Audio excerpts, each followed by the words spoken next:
Just to preface this video, as you may have noticed, there is no video, it's just audio, because I'm quite ill. However, I still wanted to get a video out, and so we'll just run with the audio today, and we'll return to normal as soon as I'm better. Thanks for watching, and I hope you enjoy the video.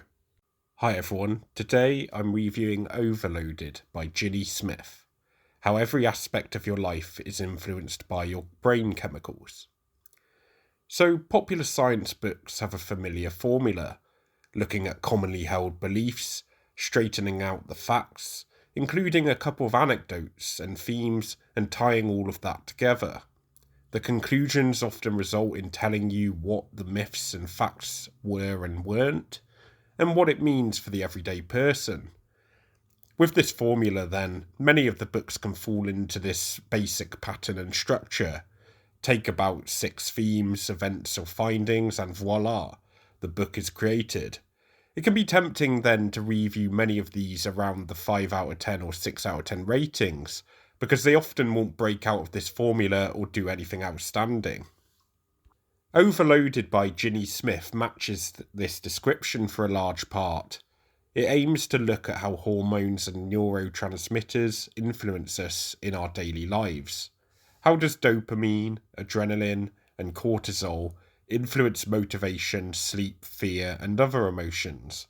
What does this mean practically with addiction, relationships, work, or sleep? With the increased awareness of mental health, people are becoming more open to learning and understanding better the complex processes of the brain and body. Perhaps living with chronic pain, understanding it better using Smith's chapter on the subject might make the pain a little more manageable. Maybe, if caught up in addiction, understanding the relationship of dopamine and motivation could influence how one tackles their problem. A mistake this book avoids is becoming overly detailed in descriptions of the brain and how the processes work. Popular science should not necessarily be a textbook. The reader is, most likely, interested in what the real-world impact of the processes are, rather than the size and shape of different parts of the brain and all of the complex workings and roles, which are usually multifarious. It is much recommended for a book of this genre, then, to include the minimum necessary amount of detail on this, and I think Smith does a good job of it. Her writing is decent, striking a good balance between detail, explanation, and keeping a flow, without getting too bogged down in the detail. For some, it will feel more like an introduction for this reason. If someone wants to read a textbook explanation of some of these processes, this is the wrong book. To take a quote from the book, and I open quote, "So the lateral hypothalamus is a regulation area, linking our needs with our desires. And as ever, this relies on chemical messengers. Mice without leptin signalling in this region overeat and become obese, and replacing leptin in this area brings them back to normal. It also restores low dopamine levels. But leptin and dopamine aren't the only players in this region. There are also neurons that use a neurotransmitter called neurotensin, and this chemical reduces the urge to eat tasty food, increases movement, and suppresses weight." End quote, and that's from page 192. The themes that Smith covers are what someone might expect broadly: motivation, mood, sleep, hunger, pain, fear, and memories. It's worth noting that if you're interested in neurons and receptors, dopamine, cortisol, oxytocin, and placebos, then this book will fit the bill. There's definite contenders that could also have been included but weren't, but that avoids the book becoming unnecessarily long. Sometimes Smith's writing does lapse into personal opinion and conjecture, strictly veering away from scientific objectivity, but perhaps this is permissible to you in a popular science book where the rules are somewhere in the middle.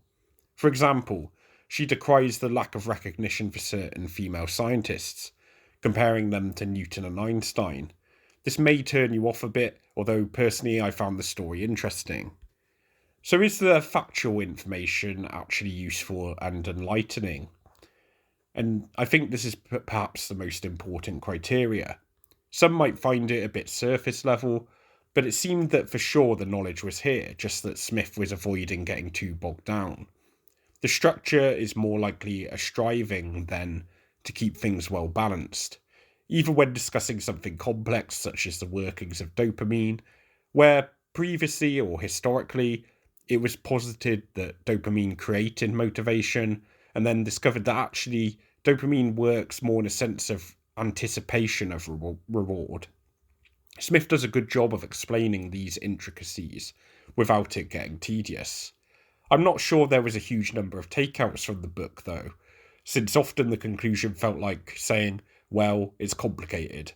But that is arguably just the challenge of developing scientific knowledge, and there is still certainly plenty to learn here, even if they weren't necessarily takeouts that you could walk away with and implement.